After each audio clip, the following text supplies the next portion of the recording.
Comment manger moins de sucre? Alors dans la première vidéo, je vous ai expliqué pourquoi ça pouvait être une bonne idée de manger moins de sucre. Et aujourd'hui, dans cette vidéo, je vais vous expliquer comment faire concrètement. Alors, on a en général deux cas.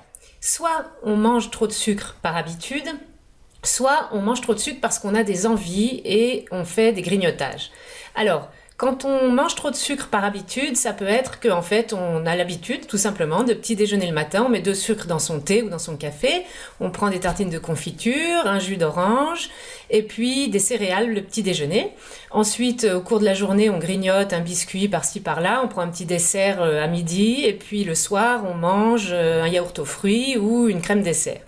Voilà, donc là on a l'habitude et puis on réalise qu'en fait ça serait une bonne idée de réduire la consommation et donc on veut diminuer le sucre dans son alimentation. Alors je vais vous dire un petit peu plus tard comment faire.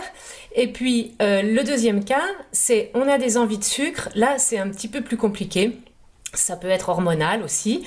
Donc je vais vous expliquer un petit peu les trois cas de figure dans ce cas-là et comment faire pour manger moins de sucre. Alors d'abord, quand on mange trop de sucre par habitude, qu'est-ce qu'on peut faire? Alors d'abord, on va évaluer la consommation de sucre quotidienne.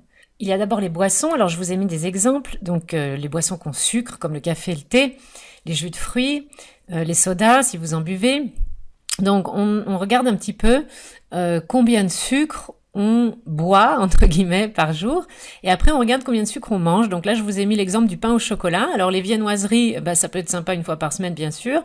Mais quand c'est tous les jours, vous voyez, ça fait tout de suite l'équivalent de 8 cuillerées à café de sucre tous les jours, en plus du reste. Donc, vous regardez un petit peu tout ce que vous mangez qui contient du sucre et vous évaluez un petit peu combien de cuillerées à café vous consommez par jour. Alors après, on va les comparer à ces données. Donc, autour de 1900, en moyenne, c'était 1,5 cuillère par personne. Et puis en 2015, ça s'est transformé en 16 cuillerées à café par personne en moyenne. Donc, si vous êtes autour de 1, 2, 3, 4, ça va. Si vous voulez descendre en dessous de 4, c'est votre choix personnel. Donc après, je vous explique comment vous pouvez faire. Et puis par contre, si vous êtes à partir de 5, 6, 7, surtout à partir de 10, eh bien écoutez, ça fait trop, vous le savez, donc on va effectivement réduire. Alors, d'abord, la première chose, c'est d'éviter le sucre sous forme liquide.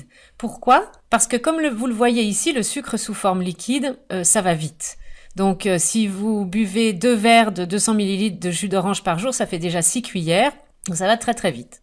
Alors on a les sodas, on a les jus de fruits, mais on a aussi les laits chocolatés, notamment ceux qu'on donne aux enfants, qui sont déjà préparés par l'industrie agroalimentaire.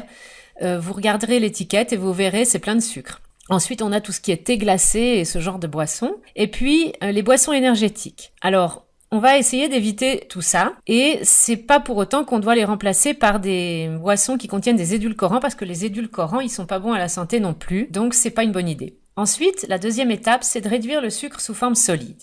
Donc, on a d'abord, je vous ai mis des morceaux de sucre, on a d'abord le sucre ajouté qu'on va mettre dans les boissons notamment, mais parfois aussi dans les yaourts ou autres. Ensuite, on va avoir tout ce qui va être viennoiserie, pâtisserie, les tartines de confiture quand il y en a beaucoup, et les céréales du petit déjeuner. Les céréales du petit déjeuner, c'est souvent un piège parce qu'en fait, on a l'impression que c'est bon à la santé, mais pas du tout. C'est beau être sucre, et notamment des céréales comme les cornflakes. Si vous voulez réduire le sucre sous forme solide, il faut s'attaquer au petit déjeuner en priorité. Ensuite, on a tout ce qui va être biscuits, chocolat. Je vous ai mis une photo de chocolat au lait parce que c'est le plus sucré. Après, si vous mangez du chocolat noir à partir de 70, 75, 80% de cacao, eh bien là, on a beaucoup moins de sucre, donc c'est beaucoup moins embêtant. On va avoir ensuite tout ce qui est crème glacée, glace, ensuite tous les desserts aussi, tout ce qui est flan, crème dessert, les yaourts aux fruits, et puis tout ce qui va être les donuts et toutes ces choses à la mode qui sont pas bonnes pour la santé parce qu'en plus de contenir du sucre, elles contiennent des mauvaises graisses. Voilà, donc c'est pour ça que je vous ai mis cette photo-là pour pas oublier ça. Alors ensuite, il s'agit de lire les étiquettes des produits qu'on achète et essayer d'éviter le plus possible les ingrédients suivants. Donc on va avoir glucose, fructose, sirop de glucose, fructose. Donc là, vous verrez, il y en a partout, mais c'est bien si on peut limiter leur consommation, parce que notamment tout ce qui va être fructose et sirop de glucose fructose, on a le mot fructose qui va être digéré dans le foie quand c'est des aliments industriels et du fructose ajouté. Et là, c'est pas bon parce que le fructose dans le foie, d'abord ça fatigue le foie et ensuite il va être transformé en graisse. Après, il faut éviter tout ce qui est dextrine, maltodextrine, sucre inverti et tout ce que je vous ai mis sur le slide. J'ai également ajouté des édulcorants comme l'aspartame, l'acésulfame K et la saccharine. Pourquoi? Parce que même s'ils ont un goût sucré mais n'apportent pas de calories, ils sont quand même très mauvais pour la santé. Ils sont aussi à éviter. Voilà, donc c'est pour ça que je les ai mis. Et j'ai mis etc. parce que l'industrie agroalimentaire est très très imaginative et le sucre se cache sous un tas de noms qui ne sont pas tous ici.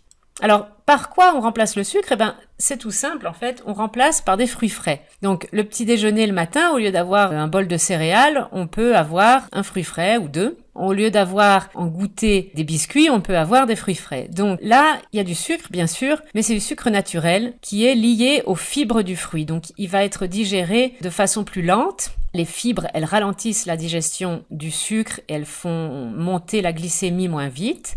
Ensuite, les fruits, ils vont contenir des vitamines, des minéraux et des antioxydants. Donc, en plus du glucose et du sucre dont notre corps et notamment notre cerveau ont besoin, eh bien, on va avoir d'autres nutriments qui vont nous apporter beaucoup de nutrition. Alors, le fructose des fruits, il n'est pas digéré dans le foie, comme je viens de vous dire à propos du fructose ajouté aux aliments. Il est digéré dans l'intestin. Donc, pendant des années, on a cru que tout le fructose était digéré dans le foie, mais c'est pas vrai. Et donc, ça ne pose pas de problème. Alors, il y a juste un bémol quand même. Donc, je vous ai mis, sauf grande quantité de jus de fruits. Pourquoi? Parce que dans des grandes quantités de jus de fruits, bien sûr, il y a beaucoup de fruits. Et donc, il y a beaucoup de fructose. Et là, l'intestin risque d'être débordé et c'est le foie qui va prendre le relais. Et quand c'est le foie qui digère le fructose, il va le convertir en graisse, comme je vous disais précédemment. Voilà, donc on remplace le sucre par des fruits frais. Les recommandations, c'est environ, jusqu'à 3 portions de fruits par jour. Donc ça ne veut pas dire qu'on va en manger 1 kilo tous les jours non plus, mais voyez, on peut manger 2 ou 3 portions de fruits. Alors une portion, c'est par exemple 3 abricots ou 2 kiwis, c'est pas forcément un seul fruit. Alors ensuite, quand on a des envies de sucre et qu'on grignote, qu'est-ce qu'on peut faire pour arriver à manger moins de sucre? Donc là, évidemment, ça peut être un petit peu plus compliqué parce que il y a des mécanismes hormonaux et aussi émotionnels qui entrent en jeu. Donc, je vais vous expliquer un petit peu plus en détail comment ça marche et puis ce que vous pouvez faire vous si vous êtes confronté à ces envies de sucre, ces grignotages et que vous voulez vraiment manger moins de sucre et réduire la part du sucre dans votre alimentation. Alors, on a des envies de sucre qui peuvent être apparentées à des addictions. Alors, je parle pas d'addiction, je prends pas le terme médical ici. C'est juste si vous avez l'impression que vous avez une addiction. Donc là, qu'est-ce que vous allez faire? Eh bien, la solution, c'est se déshabituer peu à peu. Alors, il y a des personnes qui préfèrent arrêter d'un coup. Moi, c'est jamais trop ce que je recommande. Mais après, chacun est libre de choisir la méthode qu'il préfère. Donc, se déshabituer peu à peu, si on a une consommation qui est à peu près celle-ci et qu'on veut la réduire, on va passer de 9 à 6 morceaux de sucre. Ça peut se faire sur quelques jours ou une semaine. Ensuite, on va passer à 3 morceaux de sucre, pareil, une autre semaine. Et puis, à la fin, on peut garder un morceau de sucre dans son café le matin. Ça, c'est votre choix après. Donc, vous voyez, sur 2, 3, 4 semaines, on peut arriver à se déshabituer. Les papilles sur la langue, elles se renouvellent aussi, il faut pas l'oublier. Et donc, elles vont se renouveler peu à peu. Elles se renouvellent pas tout en même temps. C'est pour ça qu'en fait, quand on va se déshabituer de certains goûts, ça va prendre un petit peu de temps, le temps que les papilles s'adaptent. Voilà, mais c'est faisable et physiologiquement, c'est tout à fait possible. C'est pour ça que, en général, d'ailleurs, si vous avez totalement éliminé le sucre, quand vous en remangez, eh bien, vous êtes plus du tout habitué au goût et en général, ça passe pas bien. Alors, je vous ai mis un autre exemple. Par exemple, si vous êtes à 4 biscuits par jour, c'est la même chose. On va réduire à 2 et puis à 1 et puis on peut réduire à 0. C'est comme vous voulez. On le fait petit à petit. Alors ensuite, on a des envies de sucre émotionnelles. Là, moi, je conseille de se faire aider par un professionnel. Il y a différents types de professionnels qui peuvent vous aider. Donc, je conseille vraiment d'aller consulter parce que ça peut vraiment débloquer certaines choses et vous aider à vous en sortir si vous avez des grosses envies de sucre émotionnelles. Ensuite, ça peut être des déséquilibres hormonaux et intestinaux. Donc ça, c'est un peu plus ma spécialité parce que c'est ce que je vois avec de nombreuses patientes. Là, on va avoir en général des soucis au niveau des glandes surrénales, qui sont 2 petites glandes au-dessus des reins. On va avoir des soucis au niveau de la glycémie, qui est la concentration de glucose dans le sang. Et puis souvent, on a des problèmes au niveau de la flore intestinale, que maintenant on appelle microbiote. Donc tout ça fait que les déséquilibres hormonaux et intestinaux vont physiologiquement provoquer, entre guillemets, des envies de sucre. Et là, moi je vous invite à me consulter, moi ou une autre diététicienne, pour rééquilibrer l'alimentation et faire en sorte que ces envies de sucre disparaissent. Alors moi, mon expérience avec mes patientes en général, si on n'a pas des choses trop compliquées derrière, en 2-3 semaines c'est réglé. Je fais un programme avec une alimentation adaptée et puis en 2-3 semaines, notamment les problèmes de glycémie, ça se régule assez vite. Les problèmes de flore intestinale derrière, ça peut prendre plus de temps. Donc voilà ce que je peux vous dire des envies de sucre. Alors voilà un petit peu, assez rapidement, comment faire pour arriver à manger moins de sucre. Donc je vous invite maintenant à vous abonner à ma chaîne YouTube pour recevoir les prochaines vidéos. Et puis, si vous voulez des conseils nutrition santé, je vous invite aussi à vous abonner à ma newsletter. Vous allez sur anneguillot.com et vous verrez, vous avez l'option de vous abonner. C'est totalement gratuit, bien sûr. Et mes abonnés aiment beaucoup ma newsletter, donc je vous invite à les rejoindre. Voilà, je vous remercie et je vous dis à bientôt.